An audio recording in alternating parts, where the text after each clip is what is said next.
Fantastic. So we're going to give everybody that has not yet joined one more minute to the audience that has joined, and then we're going to begin. But thank you all for coming today. I hope you can see that right now. You're seeing a screen that shows who has sponsored this event today. It's Taste of Science Houston, the Association for Women in Science, the Association for the Society of Microbiologists, who do a wonderful program working with local high schools and doing outreach. I really support you guys supporting them. Okay, with that, let's begin.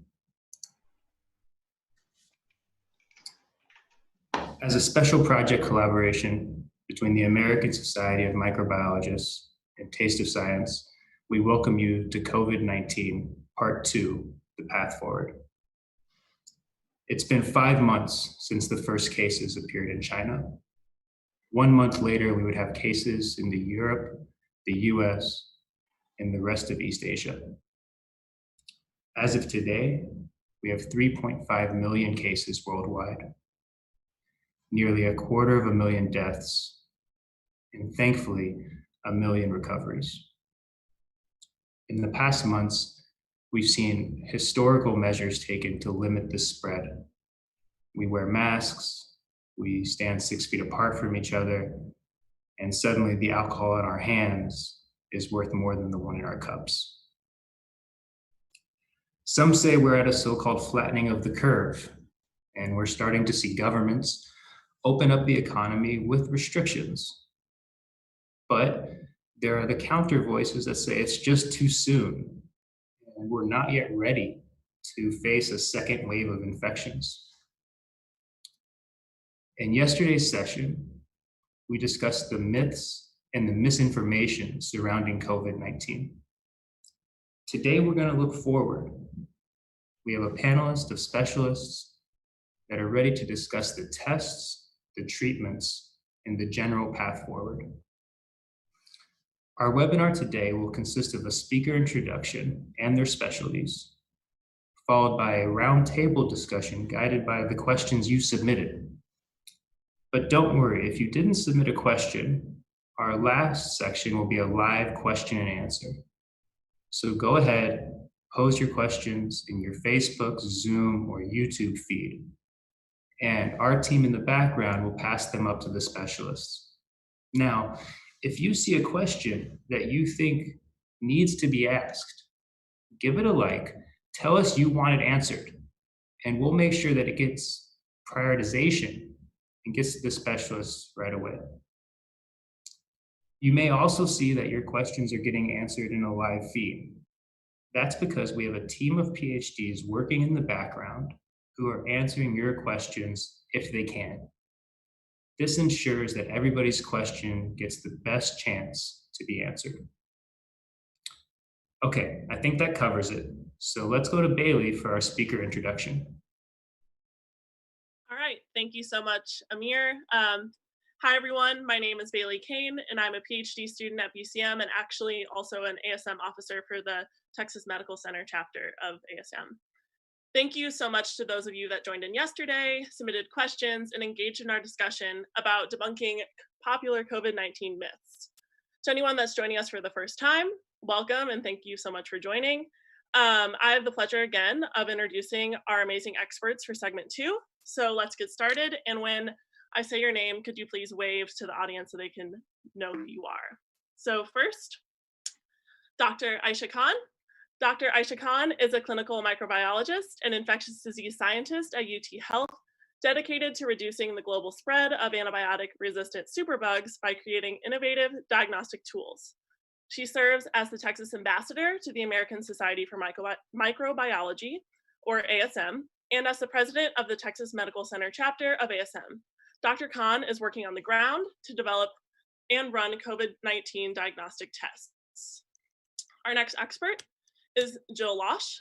Dr. Jill Losh is a program project manager who helps research labs with treatment and device development at Houston Methodist Research Institute in the Texas Medical Center. Dr. Losh was an integral member of the team that oversaw the development of the first FDA-approved convalescent plasma therapy for COVID-19 and has helped to move the therapy to clinical trials. Our next expert is Dr. Robert Atmar. Dr. Robert Atmar is a physician scientist at BCM whose research interests include the diagnosis, treatment, and prevention of norovirus and influenza. Dr. Atmar is chief of the infectious disease service at Ben Taub Hospital in the Texas Medical Center and is a co-investigator of a clinical trial testing novel therapeutics, including remdesivir, to treat COVID-19 patients. And finally, our last expert, last but not least, is Dr. Laila Woc-Colburn. Dr. Laila Woc-Colburn is an infectious disease clinician and director of medical education for the National School of Tropical Medicine at BCM. Dr. Woc-Colburn actually started the first tropical medicine clinic at Ben Taub Hospital. During the pandemic, she's been involved with multiple clinical trials related to COVID-19 therapeutics. And just like our segment yesterday, is it okay if I refer to everyone by their first name so we can keep this more conversational and casual? Great, thanks so much, everyone. And like Amir had mentioned, please feel free to submit questions in our live chat in Zoom, Facebook Live, and YouTube anytime during the webinar. Our experts will be answering questions in our Q&A roundtable portion. Once we get through a few myths about diagnostics, vaccines, and therapeutics corresponding and surrounding SARS-CoV-2, we'll hand it off to Amir with Taste of Science to moderate your questions. So to get started into our first segment, diagnostics. As COVID-19 spread rapidly in the United States, it became clear that infected patients needed to be identified quickly with testing to maintain the spread, but that never happened. We never had enough tests, and while our other countries with high testing rates were able to slow the virus down, we weren't able to.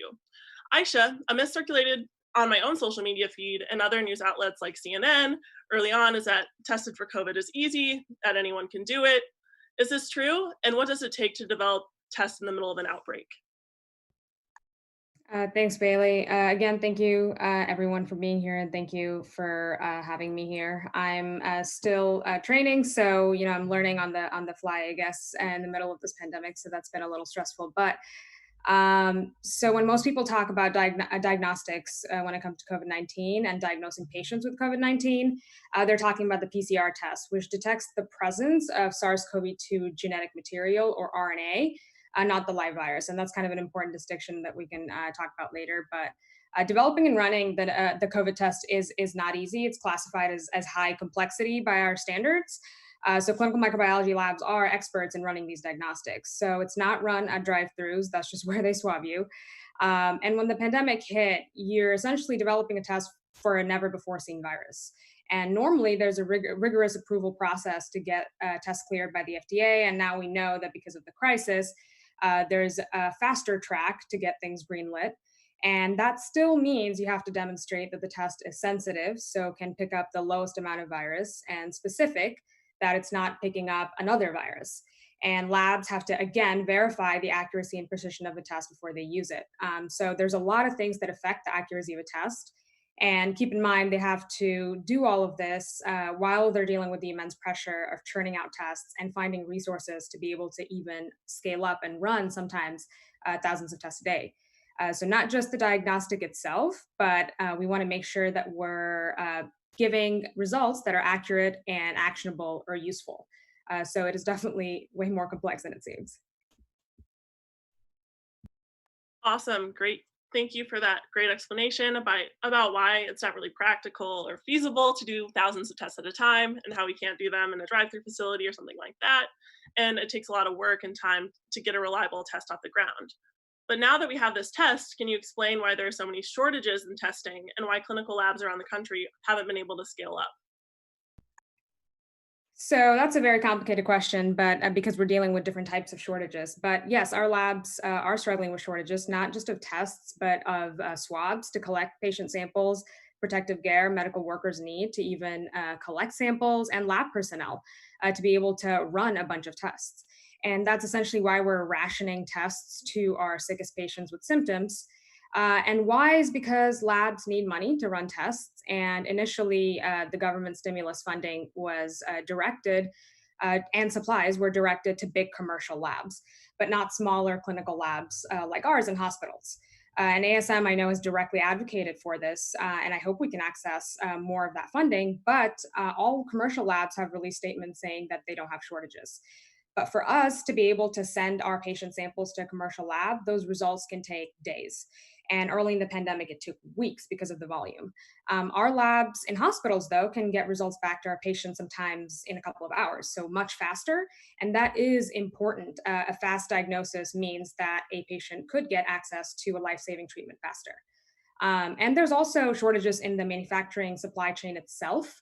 Hospitals, I think, have been forced essentially to wage bidding wars against each other to secure supplies. And this chaotic market competition makes me worry. For example, if I'm scrambling to secure supplies for my lab, does that mean patients at another poor community hospital don't get them? So I think it's rough, and what we need is more resources. And I think ASM has advocated very well for that. But we also need leadership and coordination, so we're allocating these resources to the labs that need them. Great. So that was touching more about this PCR test. So, but there's also been talk of this other test, the serology test. And to open the country gradually, a major proposed solution has been to perform this antibody testing to determine people are already immune to COVID-19.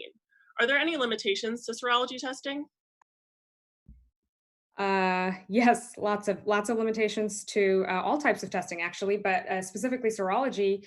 So ideally, when we're talking about serology, we're talking about ideally it detects antibodies in blood, which are made 1 to 2 weeks after exposure to SARS-CoV-2. It should not be used to diagnose COVID-19 infection. That's what we use the PCR tests for, which are reliable, especially for symptomatic patients with an active infection. There haven't been a lot of peer-reviewed studies on COVID-19 serology, which is why it's hard to make strong claims. So first, the test itself has to be reliable and precise. And currently, the IgG antibody tests seem to be more reliable. And there were a lot of issues at the beginning with the lack of FDA oversight with questionable antibody tests being on the market. And I think with ASM's advocacy, they've revised those guidelines. So we now have a little bit more oversight. But if you test positive, even with an accurate test, that means you were likely infected sometime in the recent past. We don't know if the antibodies detected will prevent a future infection or immunity, like you just said. But a positive antibody test does not mean you're still not contagious. You could still be producing antibodies and actively shedding virus. And you could also get a false positive because antibodies could be specific to another common human coronavirus, which is, again, a huge issue when we're talking about some other types of antibody tests. And this can give you a false sense of security. And with a negative result, that might mean that you haven't been exposed, or it could mean that we're just testing you too soon, and you haven't developed enough antibodies for us to be able to detect them. So we need more studies, but I do think that serology testing is important and is going to play a key role, especially in surveillance. So we have an idea of how many people have been infected or exposed to the virus, which will give us a more accurate idea of mortality rate. And as we're talking about reopening the economy, I think it will also play a main role there, along with PCR testing as well, if we're doing it in a way that is strategized and knowing the nuances and developing an algorithm that kind of makes sense. Awesome. Thank you for that really detailed and clear answer. So antibodies, like you mentioned, are one of the critical parts of seeing if you have immunity to something, and they're important for a strong, lasting immune response to infection. So let's dive in a bit more into how scientists are actively working on a vaccine to induce lasting immunity. Allie, can you tell us more about where we stand with developing a vaccine against COVID-19? Hey everyone, I'm Allie Breuer and I'm a science PhD candidate at UTHealth. So, another big question on everyone's mind is when are we going to have a COVID-19 vaccine available? And a myth associated with this is that vaccine development shouldn't take long for scientists to come up with, and that we should have one available in just a few short months. However, that outlook is not in line with what it actually takes to develop a vaccine. Vaccines are hard to make because they contain complex components like proteins or even whole inactivated viruses. And the overall goal of vaccines is that they should elicit an appropriate and safe immune response in people, which will protect them from a virus the next time they're exposed to it. So I can't stress enough how important they are to protect those who are unable to get vaccinated because of an underlying health issue they may have. So basically, scientists have to develop vaccines starting from their discovery on the lab bench, but then further test them in animals and then in humans before they can be assessed to the public. And the bottom line is experts have to make sure they're safe and effective, which takes time. So, Robert, I know that you're an expert on respiratory viruses and actually oversee vaccine evaluation at Baylor College of Medicine. Can you fill us in on any promising candidates being studied at Baylor and what stage of development they're in?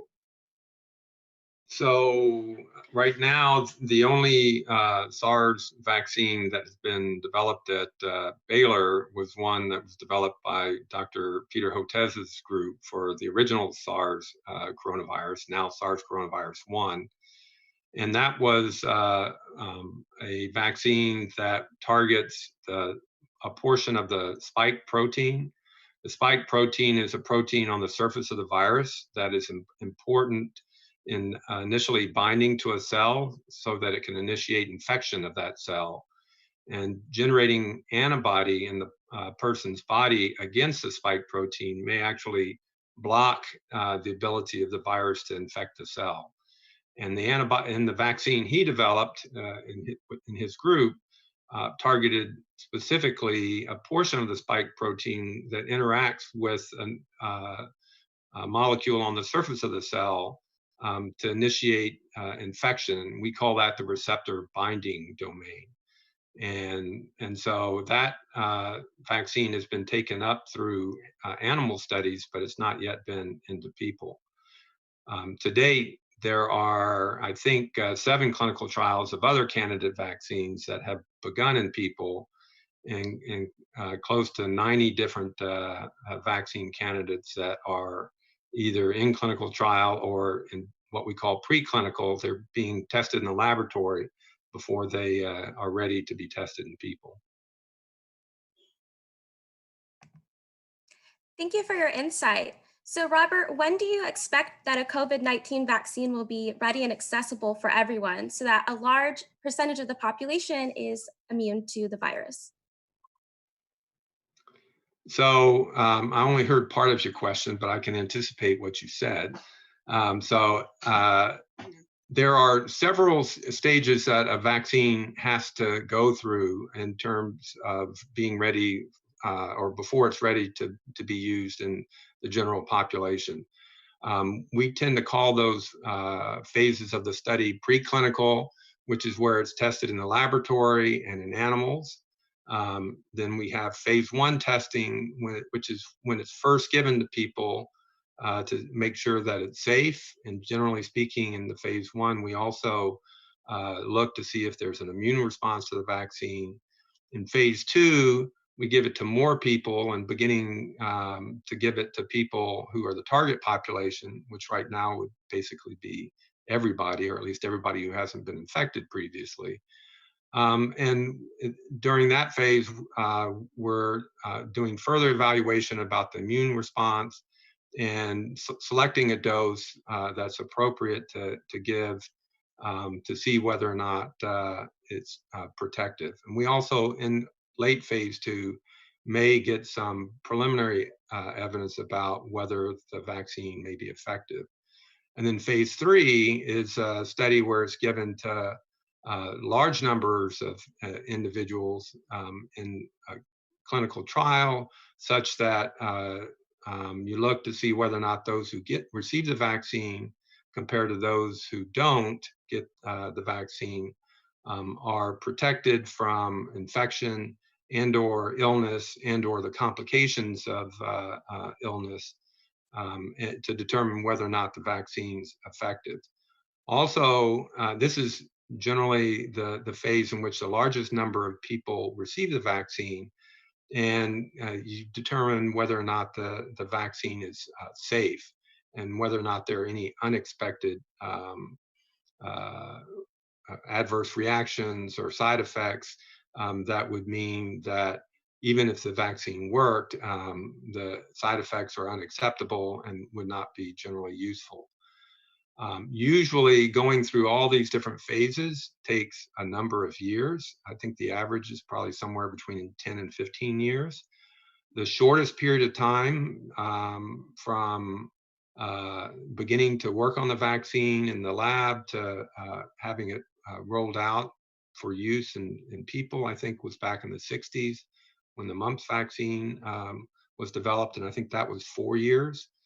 NIH and the government reported over or stated at the end of the week that they have Operation Warp Speed.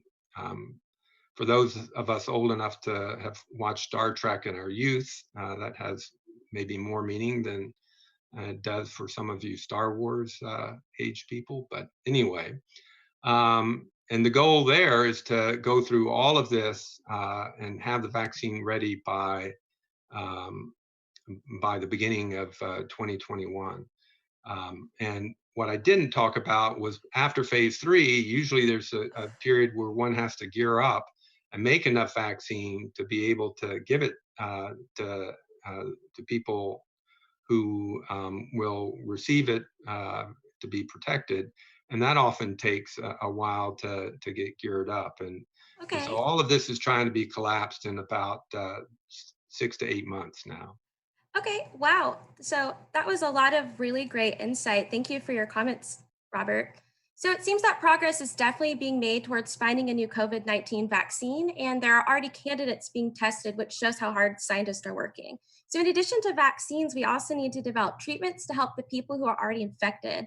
And from my reading, there's been a lot of motivation behind this. Fred, can you please tell us more about COVID-19 treatments? Yes, Ali. Hi, everyone. I'm Fred, a PhD candidate at Baylor College of Medicine.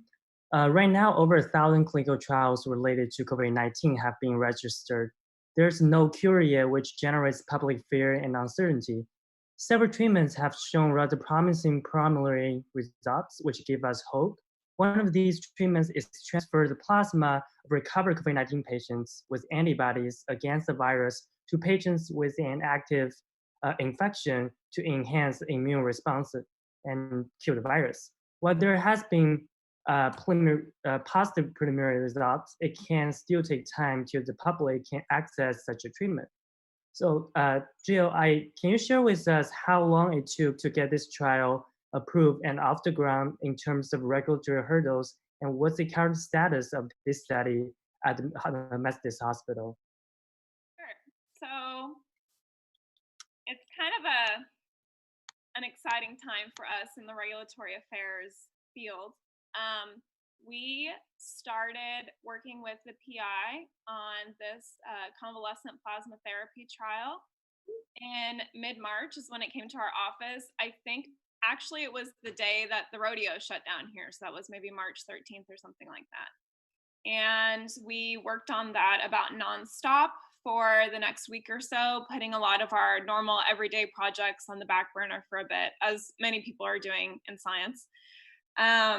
And we received approval within just a few weeks. This is obviously not normally how things go when developing any other medical device or drug, but this was an emergency. Well, it started off as emergency use application and since then has been expanded by the FDA. So I do want to point out that convalescent plasma therapy is widely used. I'm not sure if you guys are familiar with the history of this, but it's been used in some form or another against both bacterial and viral infections since the 1890s with varying degrees of success. They've been talking a lot on the news about how this has been used, or how it was used during the Spanish flu, which was the first virus that this therapy was used for. And obviously that was 100 years ago. Some of our records aren't as detailed now as they are now. But after use in the Spanish flu, it was also used to a small amount in the H1N1 breakout, Ebola, SARS, and MERS. And so for us, while the degrees of efficiency have been varied, as I said, we felt like it was a good thing to try, at least for this first wave of infections, because the treatment itself is fairly safe and widely used. Just the process of transfusion, I think we all know is fairly common for different diseases, plasma, platelet transfusions, et cetera. And so this was just something that was fairly easy for us to push through just because of that history of it. That's very exciting, and we hope to see more positive results soon, since both Baylor and Methodist are starting to similar trials and enroll patients. I know that one another popular candidate to treat COVID-19 is remdesivir, an antiviral medication originally developed to treat Ebola. Actually, last week, a study showed that it might speed up recovery of the COVID-19 patients, and it has been granted emergency use of authorization for severe COVID-19 by the FDA. So I wonder, Laila, that you are part of the remdesivir trial at Baylor. Could you tell us more of what's the current stage of this study at Baylor, and what's the difference between an emergency use authorization and a FDA-approved treatment? Thank you. So actually, the person that probably knows a little bit more about the adaptive trial is Robert. So the adaptive trial is an NIH sponsor where we did the first phase where it was placebo versus the remdesivir, and had enrolled. And last week was kind of busy. It kind of, there was the hashtag of Fauci leak and how it came out with the Lancet and had a pro and everything. So now there is an Act 2 to that adaptive trial after that. So we don't know. It was a blinded study. So we had patients who received placebo and other patients who received the drugs. From what the data was released is that one day was, it shortened your stay in the ICU.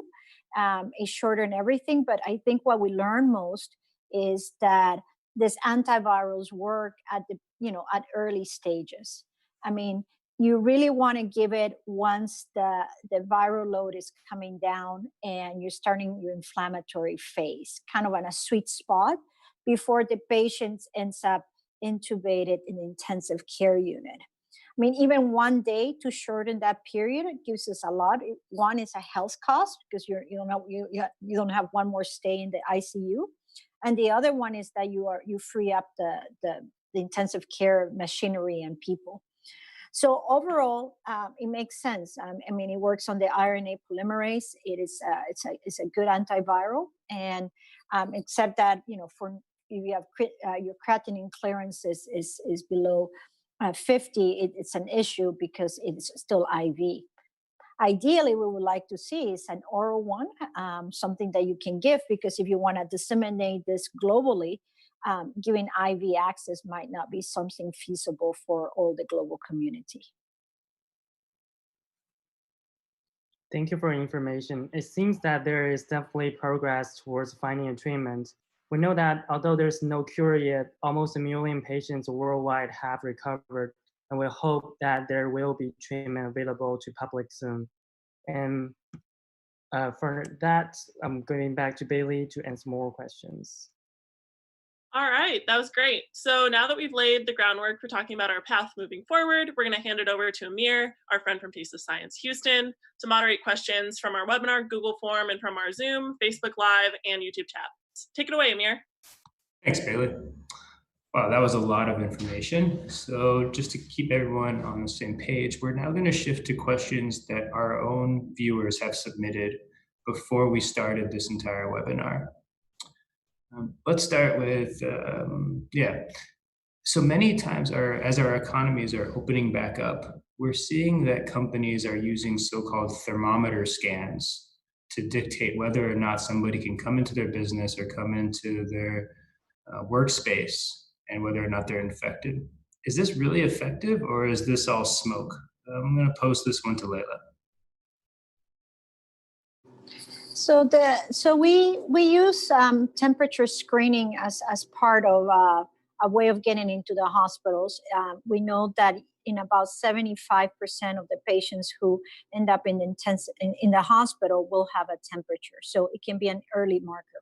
But the one that I like the best is if you can smell your coffee. The anosmia, or the loss of sense of smell, precedes everything. So if you can smell your coffee, probably you're good to go.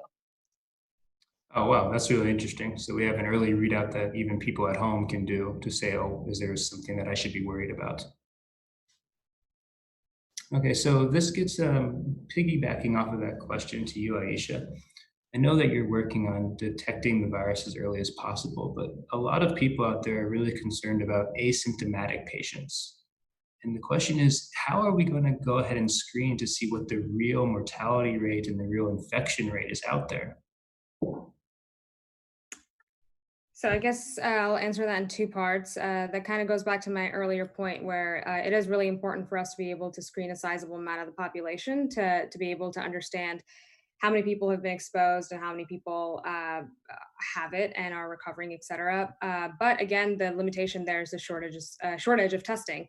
But even with resources, we don't have enough people to run tests. So I think there's thousands of research microbiologists that are sitting at home with PhDs or graduate students. So with the program to recruit, accelerate training, and funding, they could be deployed to run tests. And two, specifically, because there's a lot of community transmission that occurs from asymptomatic or pre-symptomatic people who are shedding the virus. The solution there is to have designated task forces essentially for every state who can coordinate surveillance. And most importantly, I think it's a tool that now people are talking about to reopen our economy. But the one thing to keep in mind, though, is our PCR tests that have been built to diagnose people with symptoms. So we need studies to know if we're not missing asymptomatic or pre-symptomatic spreaders with a false negative result. So we need a clear strategy, which is incremental opening, where we prioritize testing select groups of people and maybe assigning them into risk categories. So for example, if a person tests positive by PCR, but negative for antibodies with serology testing, could be considered high risk and needs to be isolated. In contrast, someone who is negative by PCR, but positive for antibodies could be considered low risk. But again, you need to keep retesting them because a negative PCR today could be a positive PCR tomorrow. So that strategy, combined with the social distancing and all other public health measures as we undergo this transition, I think is going to be the way out of this, to understand asymptomatic spread and eventually give us a better understanding of mortality as well as we test more people. Interesting. So it sounds like you're really calling for a very wide net and trying to tackle this COVID pandemic on all fronts, and no one solution is going to be able to get us out of this. We're going to require multifactorial approaches. I think many people have also said the same thing. Robert, would you like to add? Yeah, could I add to the answer? So one of the questions, I think it is a marriage of both PCR-based testing and serology-based testing.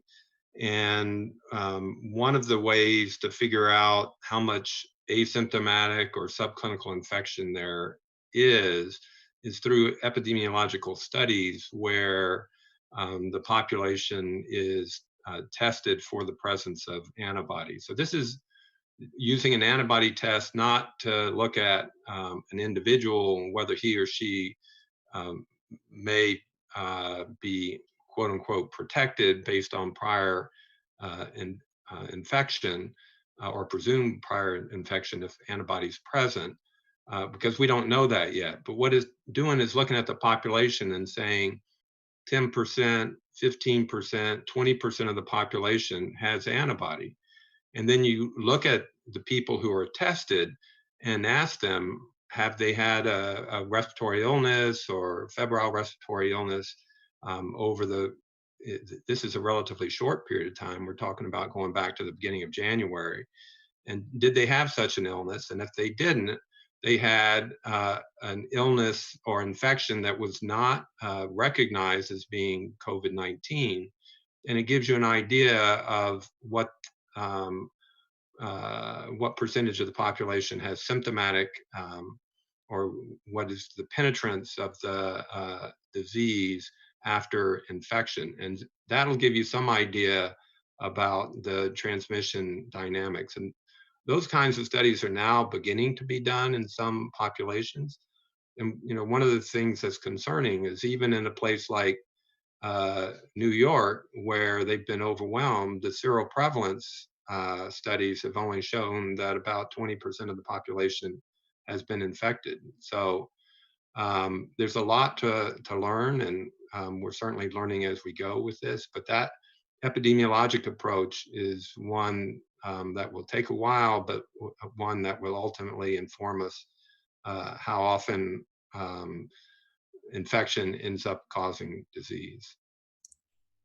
Yeah, I completely agree. And I think both your answer and Ayesha's answer really complement nicely with Laila's answer, who provided a early warning that people can do at their home to know whether they're really sick or not. I think many people that I've talked to have said, do I have allergies? Do I have a cold? Or do I have COVID?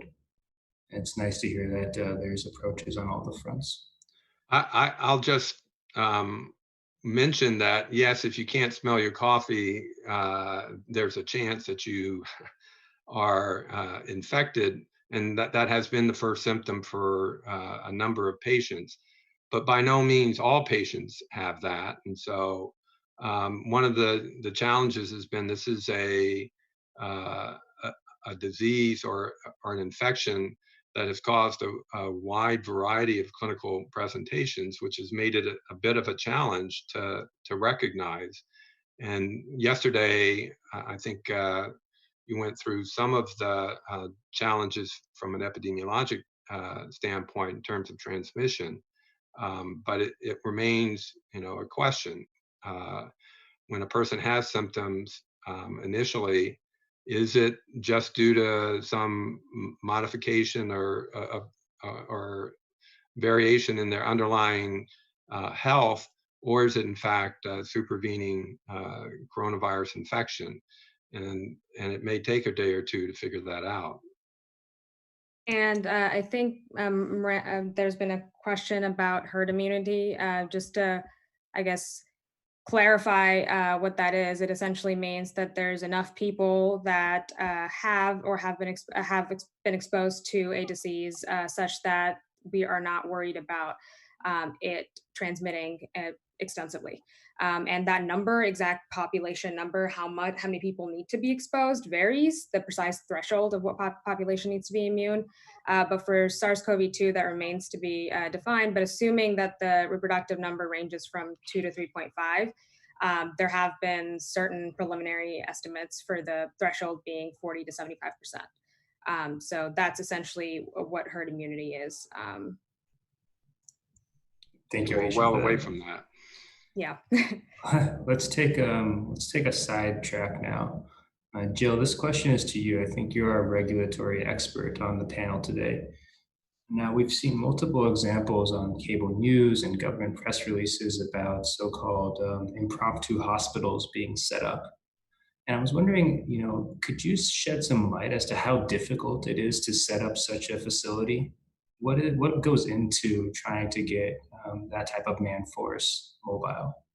Sure, it's very difficult, and unfortunately, not only is it difficult in setting up these new pop-up care facilities, it's also just been difficult at the hospitals themselves. And we're talking about, hospitals in the largest medical center in the world here in Houston, who, in theory would be the best to be set up for any type of pandemic, but it's just not how we operate normally. So in setting up the pop-ups, and even, I'm just going to expand and just include our own hospital on this. Nearly every nurse and physician and administrator like myself has somehow, like I was mentioning earlier, has had to drop normal duties to some extent, at least, to pick up the slack and take care of things here. Many wards and hospitals that were previously used for something else have been repurposed.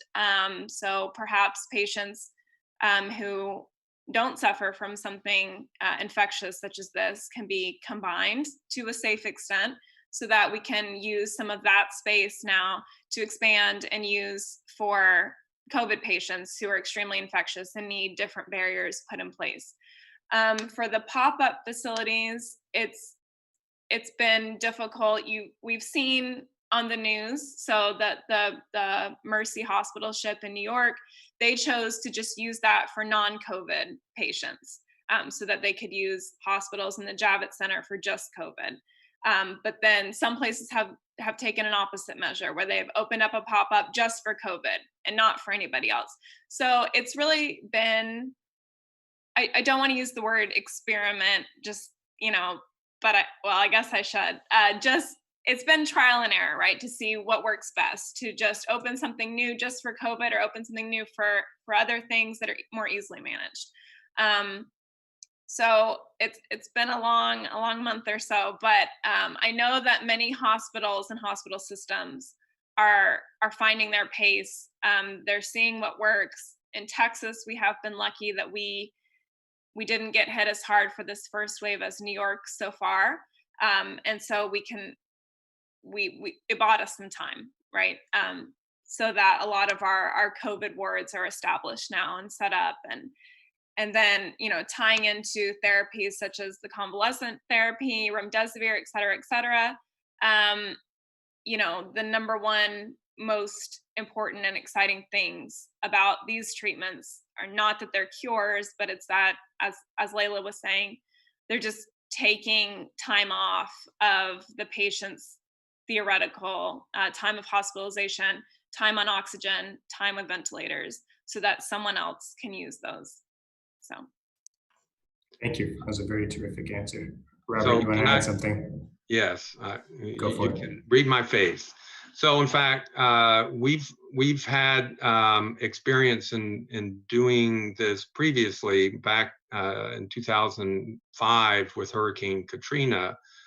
Houston received a number of evacuees from Louisiana and New Orleans specifically, and really to set up these kinds of medical care facilities required, and we had the political will to organize it.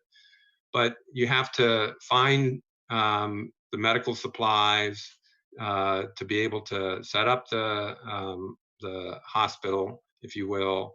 You have to find the clinicians and support staff to provide care and support of the patients who come in. You have to figure out ways to do laboratory testing, radiology, infection prevention, particularly when what you're dealing with is a infectious disease. And so it's not simple, but with the political will and leadership, it can be done. And it was done successfully back in 2005. Our local leadership also set up a system at Reliant in anticipation of a need for overflowing from the hospitals. And as Jill noted, we've been fortunate in Houston not to suffer the excessive patient burden that has been seen in places like New Orleans, New York, and Seattle areas and other parts of the country. So, but it's not just putting up the equipment, it's finding the people to staff it, figuring out the methods to get the services provided and to track your patients through that process. Oh, absolutely. It's definitely a gargantuan effort to get such a huge machine up and running. And I think I'm going to pivot now to Laila for a second, because I wanted to ask, I think it's the most difficult question that our users have asked. So I'm sorry that you've been deemed the necessary target. I'm going to ask this question, and it's okay if there's no right answer. Just what is your answer? And if anybody wants to chime in with what their answer is too, I think the general public would be of interest. What sort of new daily case numbers would you want to consistently see in order to open up our country? I know it's a difficult question. And then there's a second question to even make it tougher. What do you think we can do to prepare for a so-called second wave once we open up our country? So it's an interesting question, because I think you have to see the United States. Each state is different, and how it has been affected is different. So it's a unique. So just like what Robert said, is what works in one place doesn't work on the other place. I think you have to have certain things in place, your testing capability, look at your local capability of taking new cases, and also the culture. If we divided, for example, in the South, we're going to have a lot of healthcare disparities, and we see that just on chronic health overall. So what works for us might not work. So it's difficult. The number of cases you really want is, you don't want any cases, right? That would be the ideal utopic world. But it's best to think, and I got posed this question by some of the Latin American countries that I frequent do talks. It's that what you're looking at is at a gradual opening. And you want to do a gradual opening, but still remain with the mask, the social distancing, the washing of your hands. And I think I was reading some of the questions. They had mentioned some of Sweden. I think actually the best country that you should look, actually two countries, is what Germany and Taiwan have done. I think Taiwan has done a spectacular way. That the prime minister was very key on and they didn't shut down the whole country. And it was very specific on what they wanted to do, but also the community around came together. Germany is different because they've done into the massive testing like Korea. And then the other country to look at what's going to happen is New Zealand, because New Zealand has reported 0 cases and they will be opening it up, and it's an island. So short is you want 0 cases, which is the utopia. The US has to be individual, and it's going to be a gradual new normal for the next, who knows, until we have a vaccine or we have better treatments and we can go.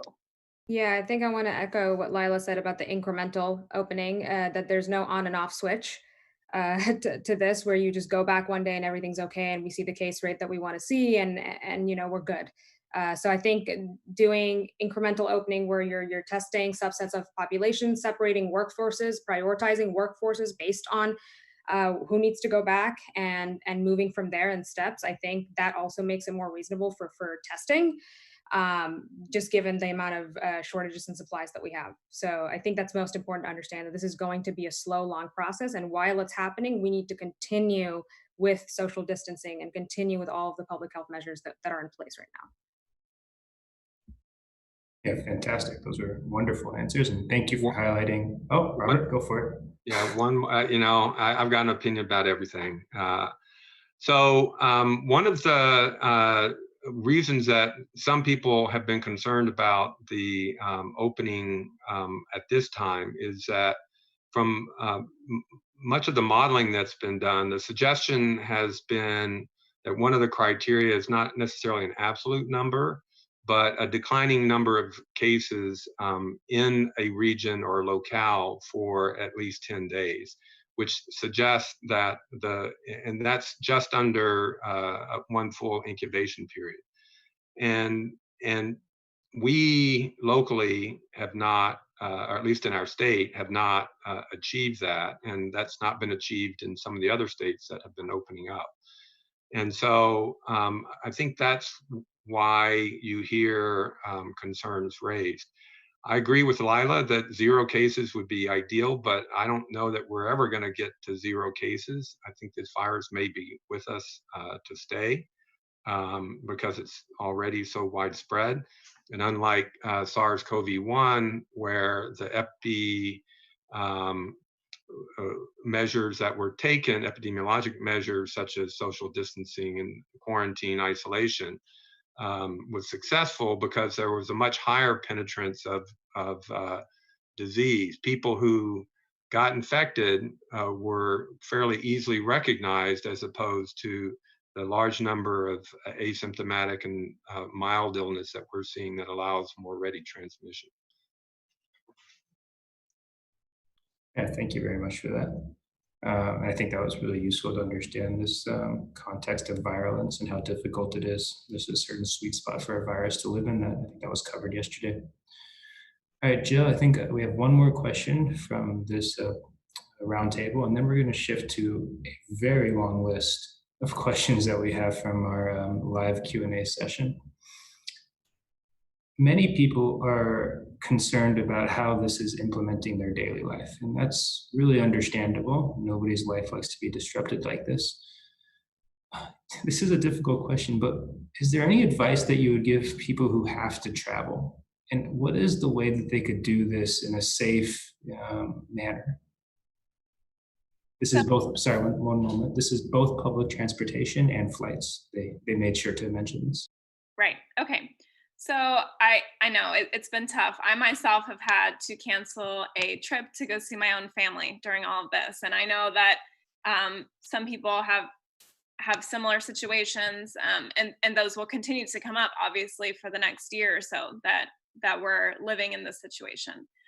It is interesting that some of the airlines have put things in place, the mask requirement, etc. But some have not. I do think that we'll probably see a shift so that all airlines will go ahead and require those measures, masks, gloves. I anticipate that due to pressure. I know the airlines want to start back up with their business, and it's a way that if they do encourage or require passengers to wear PPE, then perhaps they can try and get up to maybe not quite normal levels of passenger, what do I want to say? People on planes, I guess, but somewhere up to that normal level. I think that if someone needs to fly, which then I'll get to the driving later, if someone needs to fly, that is not, in my opinion, up to the public to judge them for. There are different reasons, whether it's for their job or a sick family member or a funeral or something like that they need to go for, they need to go. I would just recommend for them to try and be as safe as possible, social distance to their best possible capability in something such as a bus or a plane. We can just all do the best that we can. I think that I do understand why there has been a lot of anger towards people that it seems they're not doing enough, or they should stay at home, or they shouldn't do this. I know that a lot of that is fear-based, and a lot of it is not unwarranted, but I think that it's not exactly helping sometimes. And so I really think that the number one thing is for people to just do the best that they can. In terms of driving, if someone needs to travel and they're able to drive, that would be better than taking public transportation or a plane, because obviously you're in your own car with just yourself or your immediate family members or friends. The things to remember in terms of road travel, would be to try and keep masks and gloves in the car. When you need to stop and fill up your tank, try and wear gloves for that, or bring some sort of wipe or ethanol, anything you touch, right? Gas pump, if you go in to use the restroom, just things like that. So just be precautious. And Amir, I just want to, I guess, raise the point that especially in urban cities where there's limited methods of transportation for people that are traveling from far away, public transportation is the only option that they have. For example, in New York, healthcare workers, grocery store workers, sanitation workers were packed into the subway system, and that's the only option that they had. And that's because we need to be able to come up with alternative ways to find resources and provisions for our frontline workers, essential workers, to be able to get to work. And I think that's a falling not on the part of the people that are trying to do their best, but on us to be able to come up with systems that allow them to. Well, and I do want to add to that really quick. So I think it is encouraging that places with such robust transportation systems, so New York, we don't have that so much in Houston, although we do have our own rail and bus system. It's encouraging that the cities have stepped in as soon as possible to come up with with the cleanliness procedures for the trains and the seats on the buses, etc.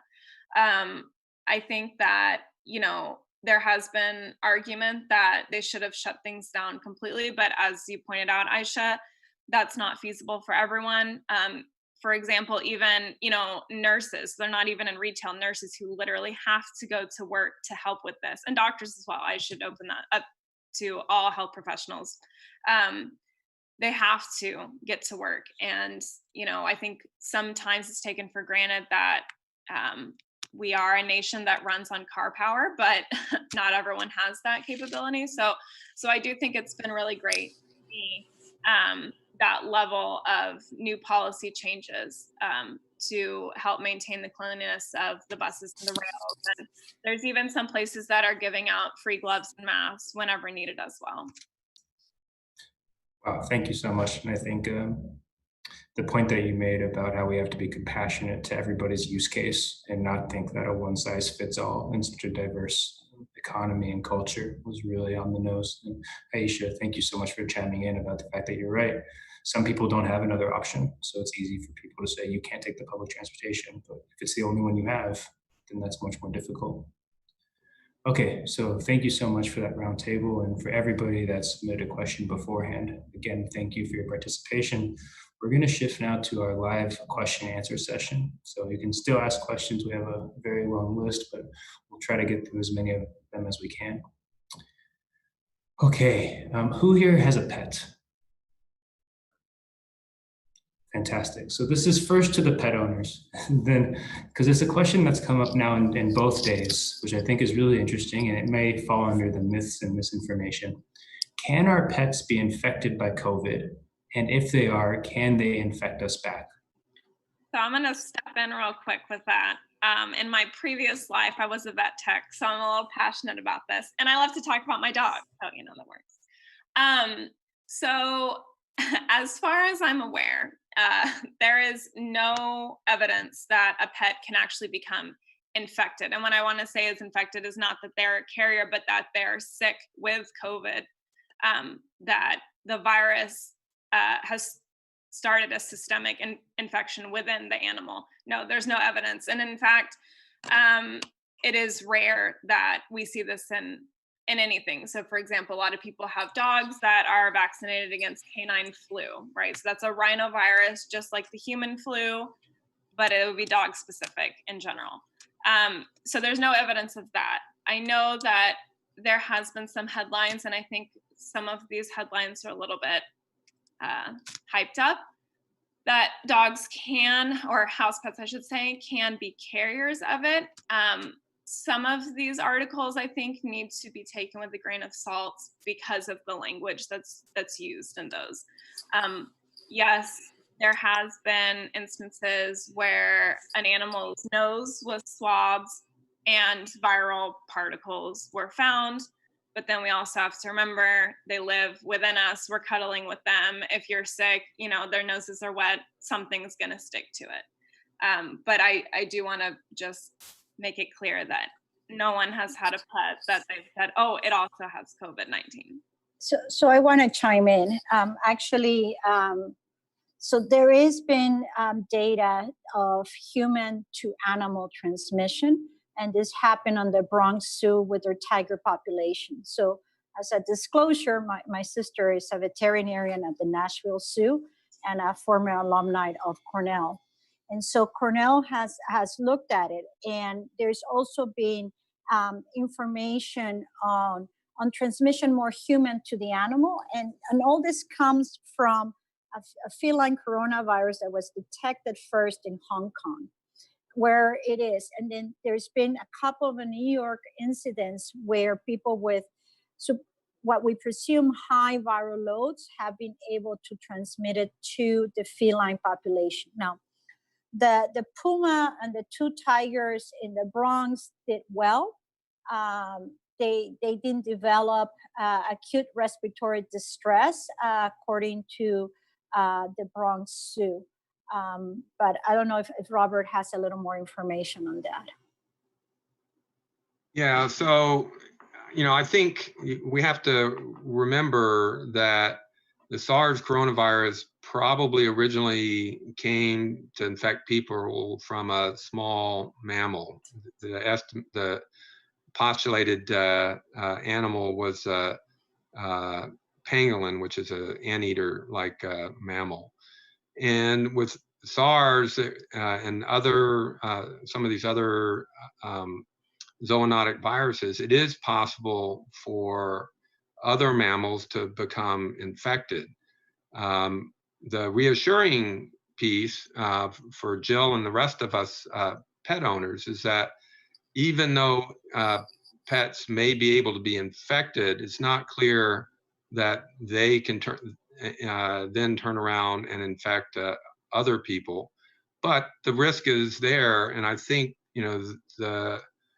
what the CDC has put out is just be cautious, but be reassured that pets are not a major way that this virus is transmitted. So is it possible? Yes, it's possible. Is it a major problem? No, it certainly has not been a major problem to this point. It's wonderful. Thank you, yes, for that. I think going forward, these are the types of questions that are on people's minds, and I appreciate the very thoughtful answer to them. Ayesha, I think this next one's to you. You mentioned before that maybe there's a so-called call to arms for anybody that can do clinical work to help participate in the fight.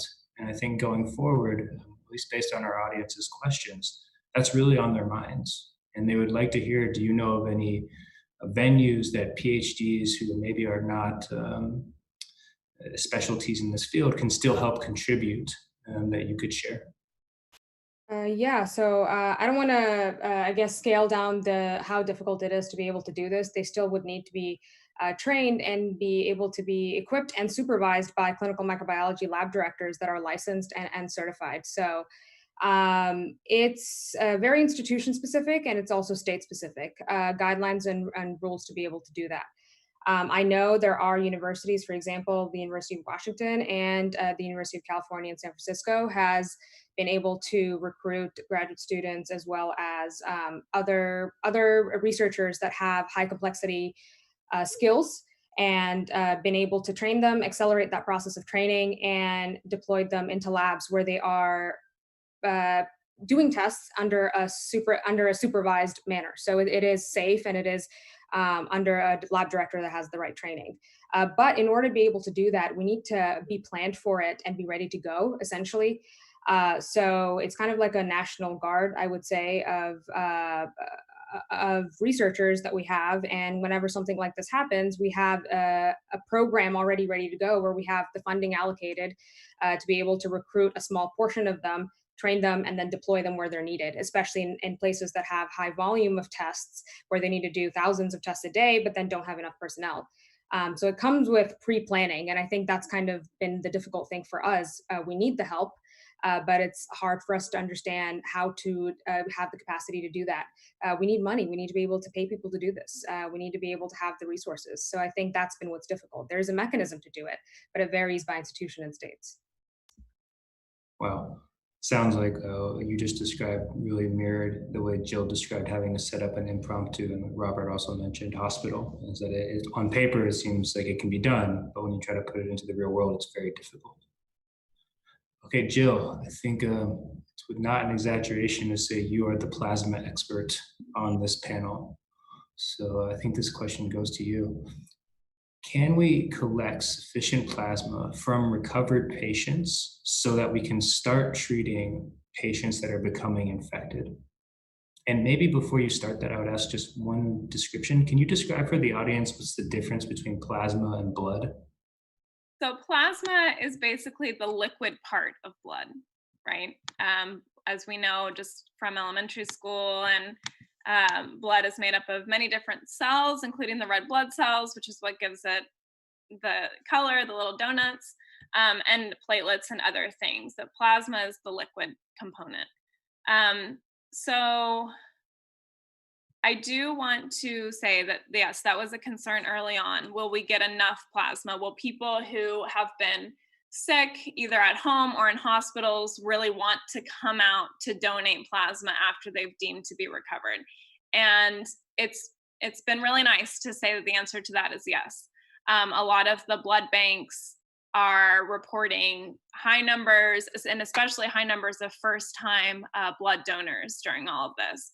So that's been really fantastic, really encouraging. When we started up our clinical trial, we did have that concern that perhaps we wouldn't receive enough plasma donations to continue the trial to the level that we wanted to start with. And so we did stipulate that in the trial itself, which was originally for 50 participants to get plasma, that we would do interim analyses after the first 10 and the first 25 patients. And some of that was put into part because it was, oh, what if we don't actually receive enough plasma to reach that 50? We did, and in fact, we've received so many donations from previously infected donors that we're expanding the trial, and it's obviously continuing. So that's been great. That is wonderful. Wow, it's always nice to see people are coming back to pay it forward.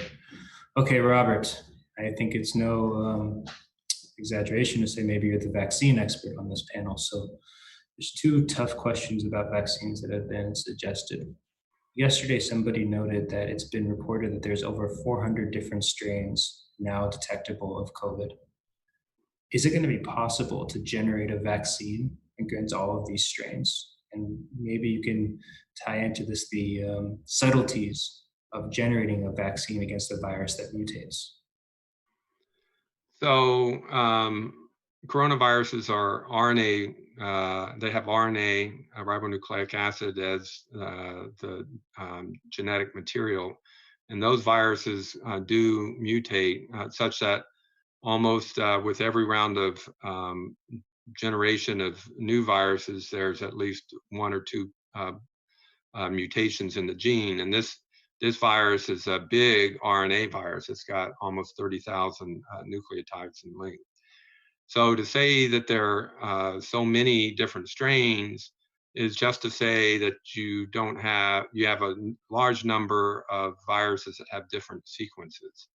What that means in terms of being what we call antigenically different, which means that the immune system does not recognize one virus compared to another, like we see with influenza when we see strains change from one year to the next. Whether that occurs with coronaviruses is not yet known, and in fact, today the hypothesis is that that's not the case, that despite all the different sequences of viruses that are out there, almost all the vaccines that are being developed are targeting the spike protein, and in particular the receptor binding domain portion is very highly conserved. And so it's probably not going to be as difficult if a vaccine is effective for it to protect against the different strains. That doesn't mean it's going to be easy to make a vaccine. There are huge issues we haven't yet discussed about some of the issues that need to be addressed before a vaccine's deemed safe and effective. Yeah, thank you very much. I think that answers a lot of the questions. I'm going to ask the next question to the entire panel because I think it would be doing it a disservice to ask it to just one person, because multiple people have expressed this concern. It's kind of a difficult one, but look, we're going to open up the economy, it seems. And no matter what, we have to find a way to balance what the science says and what political and societal will demands of us as we move forward. So as we open up the economy and our jobs, in addition, as we start to open up potentially schools in the fall, what would your headliner advice be going forward to both maybe even our politicians and society as a whole? So it's to the public. So whoever wants to answer this one first, but nobody feel that they shouldn't answer.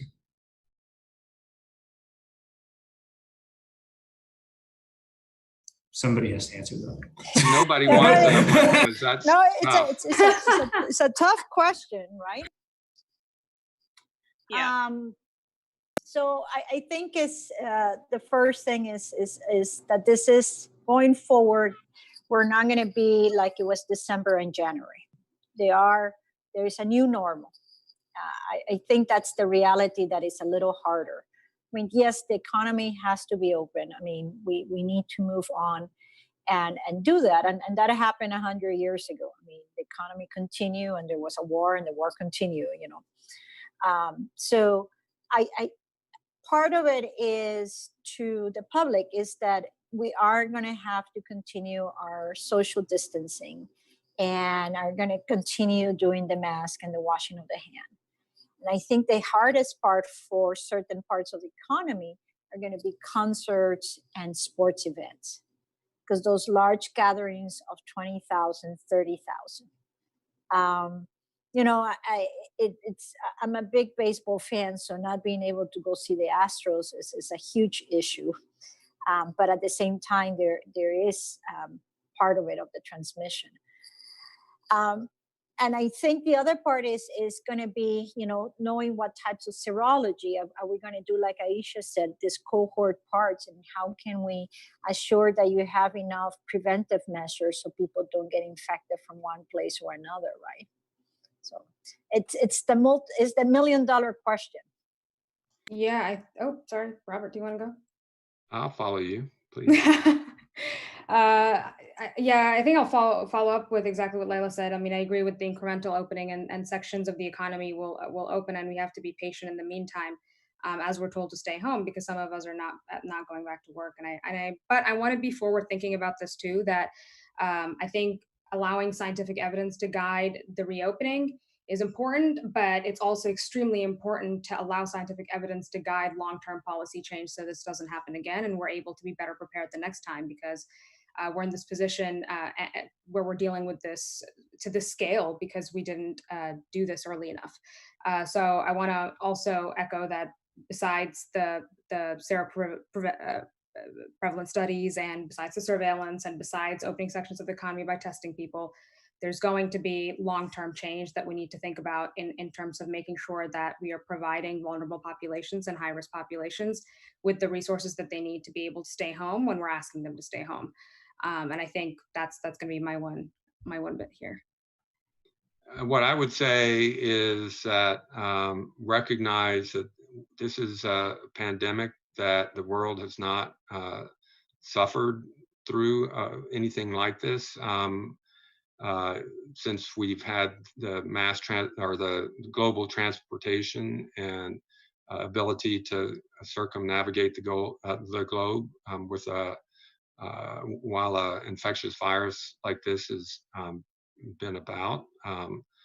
And so I think the public needs to recognize that things change, and what is recommended as a public health recommendation today may well change next week, and it's changing based on circumstances. Every recommendation that's made is trying to balance the public health good versus the potential public health or other public, say, economic harm.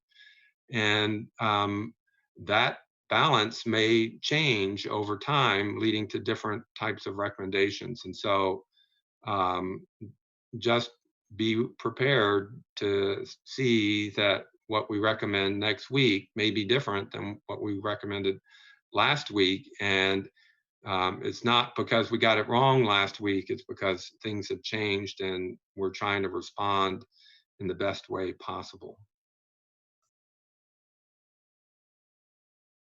Jill, do you want to jump on this grenade, or okay? I was going to say exactly what Robert said, that what's true today may very well not be true tomorrow. I think that was a perfect summation of that. And I think that, you know, while everyone has maintained some level of flexibility for this last month and a half, 2 months that we've been home, we're just going to have to stick with it. I think that, you know, as we all see from social media, people have been super creative on dealing with not just schooling their children, but just being social, getting information, such as what we're doing right now, having happy hours. I think that's been really nice and touching. I think that it will continue because we are resilient, and we'll just have to keep rolling with the punches until a vaccine's out and distributed widely. Wow, that was really wonderful, guys. Thank you so much. The idea of adjusting to a new norm and realizing that a feature of science is that we change our statements, not a negative of science, is really on the nose, along with the populations that need to be taken into consideration the most right now. Really, really well done. Okay, for some people, the world moves on and pregnancies are happening in the time of COVID. And now 2 days in a row, we've heard concerns about the transmissibility of the virus to the newborn. Has there been any work on this, or can anybody comment on it?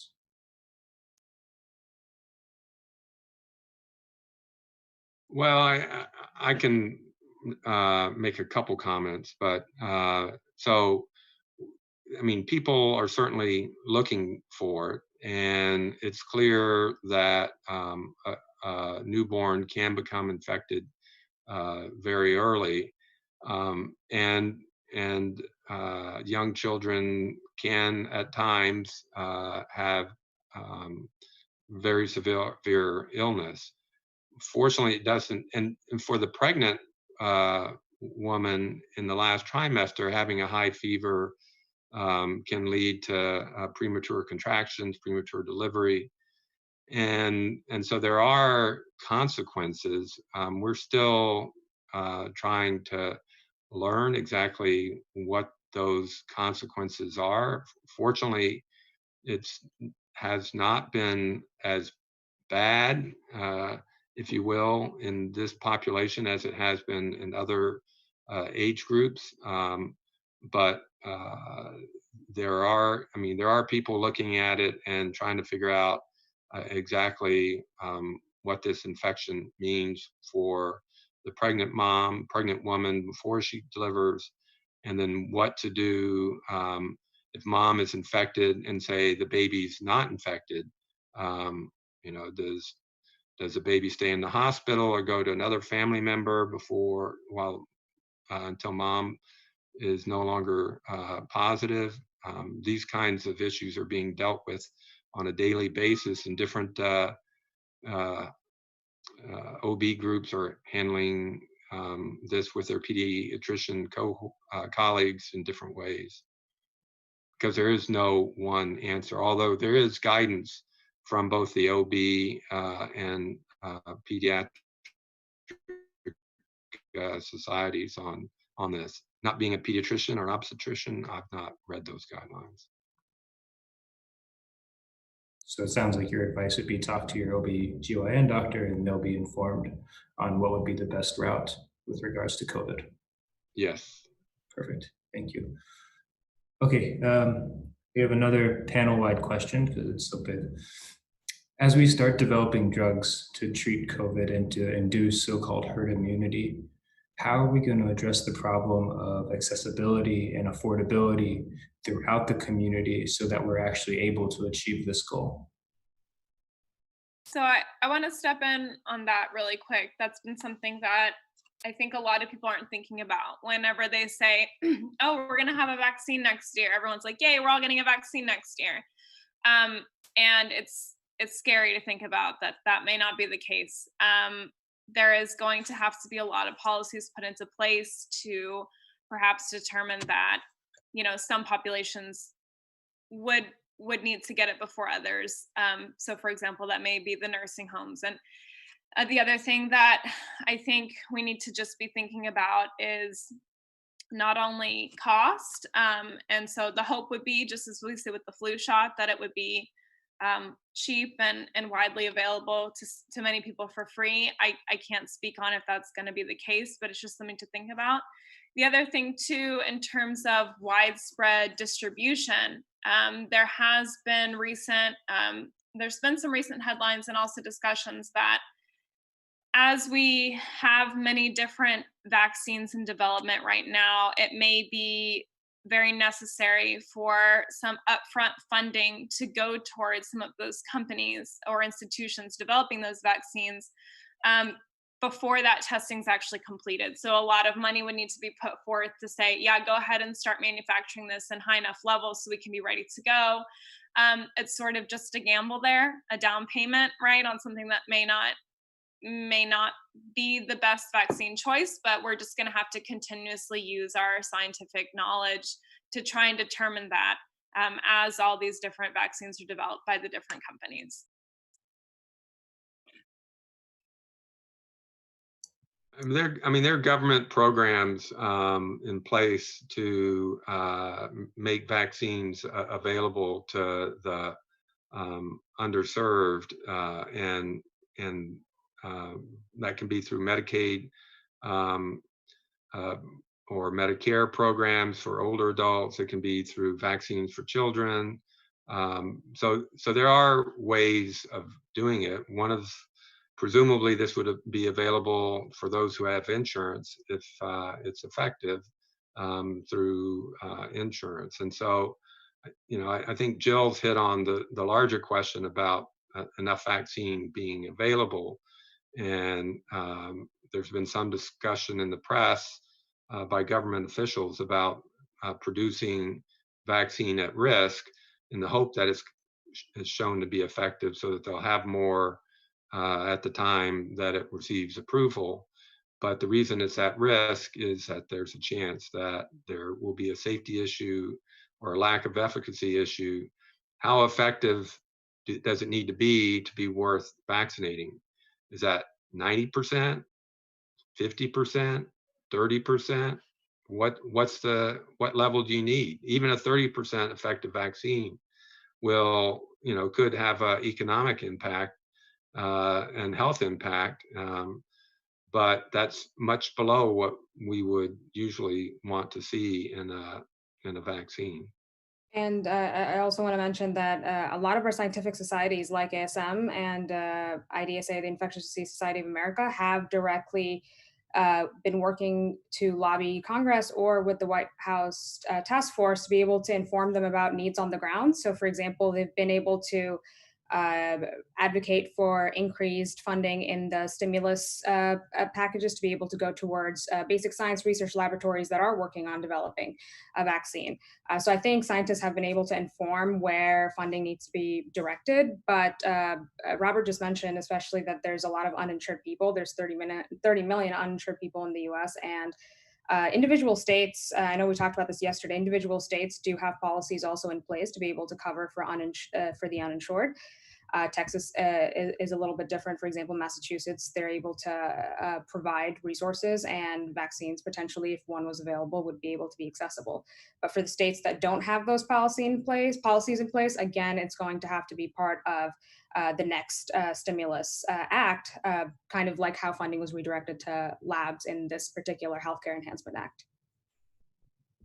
So I would add something to it. I mean, we can have a vaccine, but we do have an anti-vaxxer movement ongoing.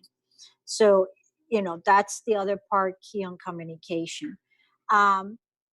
Interestingly, I mean, it is a cost. I mean, even remdesivir, how much is Gilead going to charge for it and how much that's going to be available? I mean, there are states that won't be able to afford it. And then you have to think globally.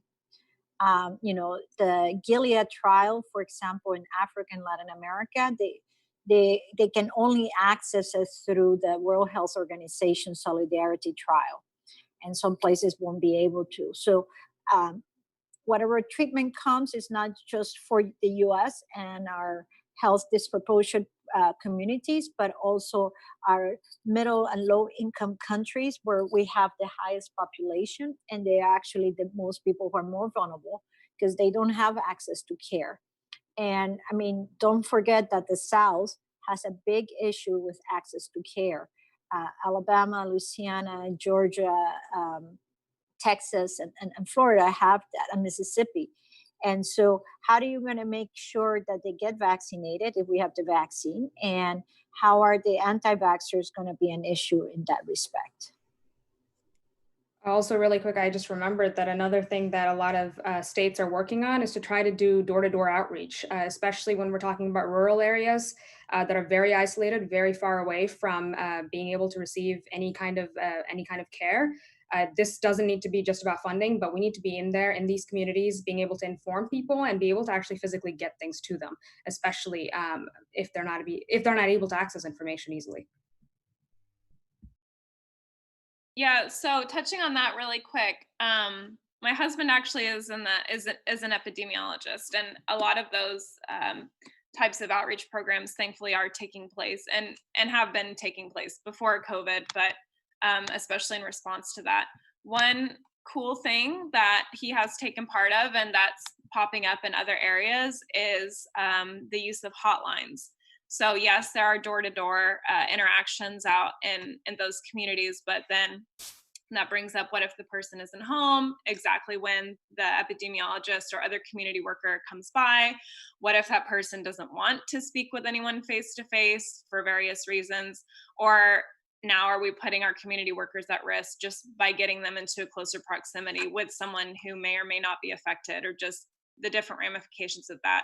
So I think that these hotlines have been really awesome. Definitely. It sounds like we have more of that looking forward into the future. So this is another very tough question. How should the public view the discordance between policies and scientific advice that is currently circulating throughout the world? Is this, like Robert said, just a feature of science that there's always going to be different perspectives?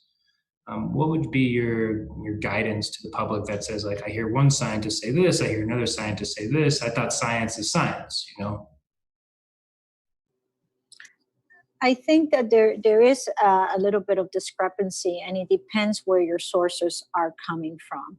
So I think you have to first vet your resources. For example, having social media and WhatsApp has become a way of a lot of people, as well as the YouTube, to do that. And we saw an example of that with 2 emergency physicians who were not giving the correct information. We are all becoming experts because, as you said, we've been 5 months and we're learning, but I think you have to vet where your information is coming from. You have to have reliable sources.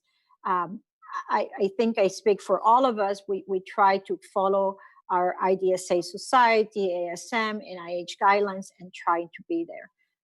One example, for example, was the use of vitamin C, zinc, and hydroxychloroquine. And there was 2 camps, the pros and the ones who wanted to use or not. But if you look at the scientific data, which Robert and I had discussions and even among our ID groups, that the scientific data was not there. But people were pressured into finding a cure because we want to do the best. But as physicians, our first job is do no harm. So trying to treat unnecessarily just to feel good about it might not be the best.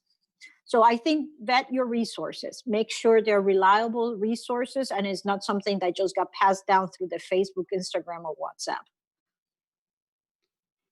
I mean, there can be honest differences of opinion in science, just as there are in other areas of life.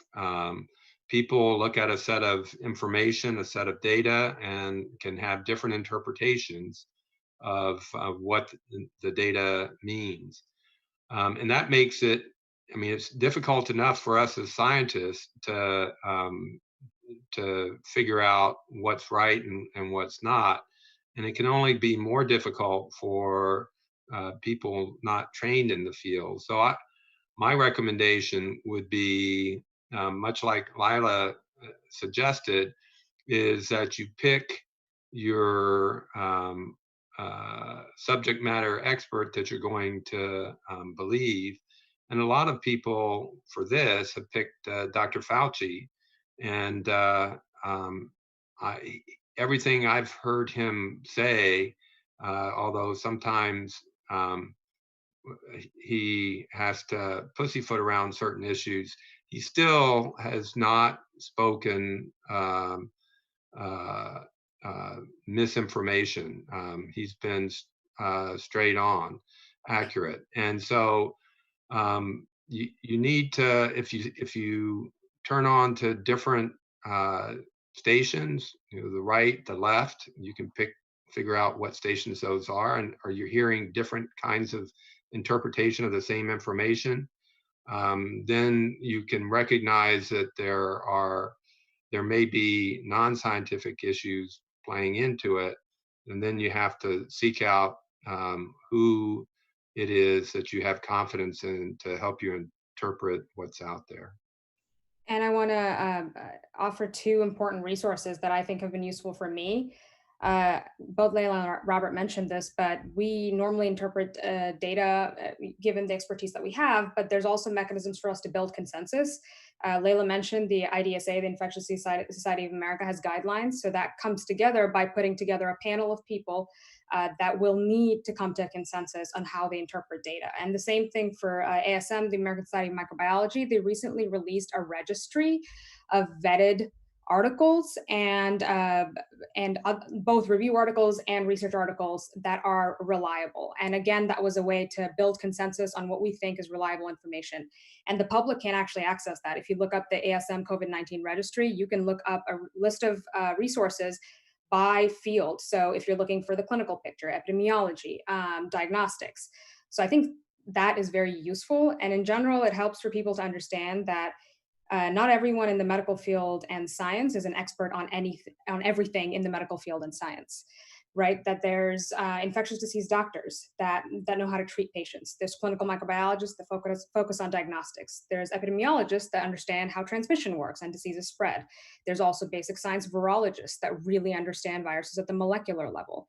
So the fact that these two urgent care doctors, like Laila said, decided to do a testing study in-house to be able to extrapolate prevalence, you probably don't want me to be doing a difficult patient intubation in the ER. The same way, I don't think certain experts are able to provide expertise on everything. So I think it's important for us to raise awareness about the different types of experts that are out there and understand that we know different aspects of COVID. We all don't know everything, and there's no way to do that. Wow, well, that was a great finishing sentence. I couldn't agree more. We're all specialists, and by that nature, it means we know a lot less about what we don't know than what we think we do know, or so forth. Okay, this is a great question that was asked by the audience, and again, it's definitely a panel-wide question. Modern medicine is built on the shoulders of historical medicine, and in the closet of historical medicine, we have skeletons where we've made mistakes. And those mistakes have led to some fear and mistrust when it comes to modern medicine. The question is, as we go forward and we want to start giving such a treatment, how do we, I'm going to use the word package, or make people understand that might have hesitancies to trust modern medicine, that, hey, this is real. This is the truth. We're not trying to hurt you, even though historically there's been some mistakes in the past of medicine. I guess I'll start, and I know everyone can pitch in on this, but that's a valid issue, and I specifically think that they're referring to, for example, unethical experimentation and trials run on the Black community and things like that, and that's valid. That's all very valid, but I think in general, the medical and science community has a concerted push towards building diversity and moving towards, and again, I think our panel today here represents that quite well. And that's something that we're doing for ourselves. We're trying to make sure that we are understanding nuances in intersectionality and issues that different minority communities and marginalized communities face, and bringing that into the guidelines that we give. Our panels that we're building consensus on, not just guidelines for treatment, but guidelines for how to do research, interpret data, those are all diverse panels. So I think that's one way that people can feel a little better, that we're doing a lot better because we have a better understanding of the problems that were created to begin with. And I think another important piece is outreach, and the outreach for one community may be different from that for another community. And so having both having these outreach programs that are specific to the issues identified in a specific community, that educate them, inform them, engage them, is really important. And we're learning better how to do that across the nation, but we still have a long way to go. And a lot of times these outreach programs are underfunded, like a lot of things are, and we just have to try and do a better job of engaging the various communities that are being targeted. I do want to jump in on that as well, as Robert was saying, that different communities are going to have different needs. I think that a job that doesn't get a lot of recognition is medical interpreters. So this field of healthcare professionals is wonderful. It's not easy for someone who speaks another language to put their care wholeheartedly into the hands of a doctor that they can't one-on-one communicate with. I think that expanding on that, not only are our medical interpreters really perhaps needed more than ever right now, just people who are able to help translate good scientific articles or even new facts and findings that they've heard to their families who may not speak the language that article was distributed in, I think are really valid, because as we all know, this virus is affecting the entire world.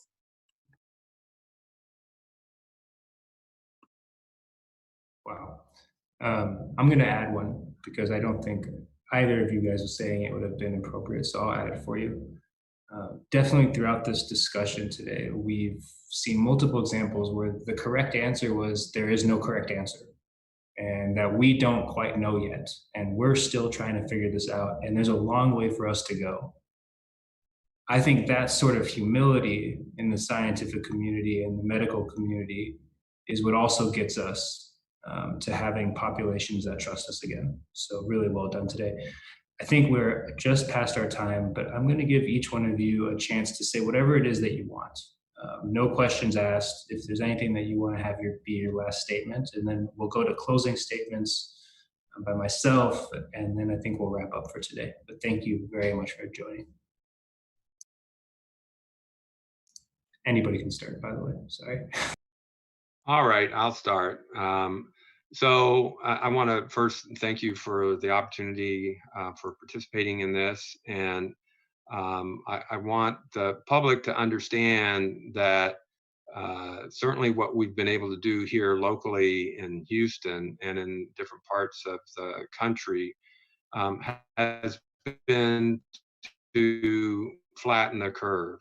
And what flattening the curve means is that we are not, by flattening the curve, we're not necessarily meaning that in the end, a smaller number of people are going to become infected.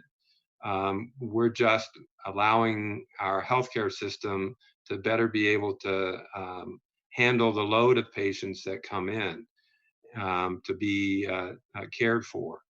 And it also gives us time to develop treatment strategies such as the remdesivir success that was reported in the last week that may not only shorten the course of her hospitalization, but decrease mortality.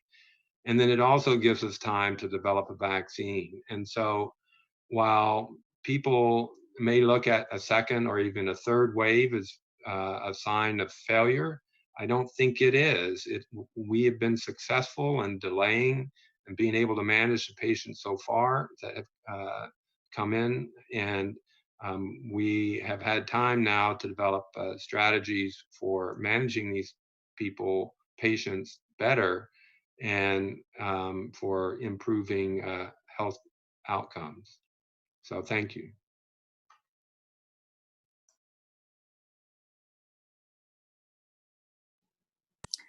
So thanks for the opportunity to the Texas ASM chapter and Ayesha for inviting me over to talk about a little bit of our clinical experience. You know, we've learned a lot. We live in interesting times. I think we'll probably see, you know, what we know today will be very different from a year or 2 years from now. And even probably will be judged 50 years from now as not handling well or not well the things. But one of the things is to continue doing what we're doing that has helped us flatten the curve, as Robert said. You know, the social distancing, the masking, the washing your hands, cleaning the surfaces. I think that's what the new normal is. And have patience as we reopen. You know, that's the only way not to have the peak of the cases and be like New York or Italy or Spain. That's the way. And then the other thing is that I always thank everybody who makes my life easier, from the microbiology lab techs to the EVS to the pharmacists to our APPs and our respiratories and our nurses and our units, because without them, we could not do our job. So thank you. I guess I'll go next. This is a hard time for everyone. And I want to say honestly that my heart goes out to everyone affected by this pandemic that we've never seen before in our lifetimes. To the scale. Anyone who's lost a loved one, people working on the front lines, especially people working on the front lines, the fact that you've had to risk yourself and your families. But I want the public, I guess, to know that we as the scientific medical community are not just finding a way to come out of this and end COVID, but we are fighting and advocating for ways that we can create long-term change, because you deserve better. People that have lost their jobs, you shouldn't have to choose between feeding your family or following CDC public health guidelines to stay home. Our vulnerable communities, people of color, homeless individuals who are at the highest risk, the uninsured. We need to be able to protect you for when this happens again. And we also as a nation need to be able to respond and act early. So I think I want y'all to know that we will continue to push past this, and we will find a way to build together. I also want to give a shout out to my team at ASM for being incredible through this entire period. My content creators, my officers, everyone in Texas Medical Center ASM chapter, thank you so much for believing in the power of public outreach and putting this webinar together, because this was a huge team effort, and of course for Taste of Science as well. Okay, this is a super tough act to follow. Everyone gave such great sign-offs. Obviously, I want to echo everything that the three of you guys have said. First and foremost, thanking you guys for asking me to be a part of this webinar. This is wonderful. It's very encouraging as a recent grad myself to see people taking up the torch, especially in such a crazy time. I hope that the public knows that us in the healthcare community are doing everything we can, even if you don't see us beyond situations like this. Please know that we are working day and night to try and find solutions, not only to new treatments, but also, as Ayesha was just saying, policy changes moving forward. I think that exciting is an interesting word. I think that normally we think of that as a good thing, but exciting, you know, can also just be something new, whether it's positive or negative. I think this is an exciting time. I think while we're dealing with a lot of negatives right now, from those negatives, a lot of positives will hopefully come, as cliche as that may sound. I really hope that members of the public, and those of us too that are scientists, continue to remain positive, continue to remain creative in the different types of outreach and communication and even entertainment that we've developed in such a short amount of time to deal with this. And I just hope all of that will continue. That was wonderful. Thank you so much. So we're going to shift to the final words of the event. One more time, though, I want to really call out the organizations that helped put on this event: Taste of Science Houston, one of our sponsors, the Association for Women in Science, this association, I keep messing this up, I'm sorry, Ayesha, ASM-TMC, and their Young Biologist program, where they raise funds to help support outreach, the same outreach that we just described, into the general community. And with that, I'm going to shift to our last words. Okay, so that was a fantastically informative event, and a big thanks to our speakers, our sponsors, and the entire team that you can't see right now that are working behind the scenes. But another big thank you goes to you, the audience, because you took the time today to come here and listen to the experts. You didn't settle for what the CNN or what Fox told you. You didn't settle for the government press releases. You decided that it was best to hear it from the scientists. Now that's the first step in building an informed, scientifically literate world. It's why we put these events on. And so thank you for coming. For all of those that were directly affected by COVID-19, our thoughts and our hearts go out to you, and may we remember your pain as we design the programs and the regulations and the tests for future pandemics. If you liked what you heard today, please come check out a Taste of Science Houston or your local Taste of Science events. You can find them on Facebook. If you want to get informed on the go, check out the podcast Microcast, put on by ASM. It takes the complicated and makes it uncomplicated in the world of infectious diseases and microbiology. Finally, don't forget to send us feedback about this event. What did you like and what did you feel was missing? What would you have liked to see? Would you like to see more of these events? We hope so. And with that, have a great day wherever you are. And thank you for coming together with us on this. Bye.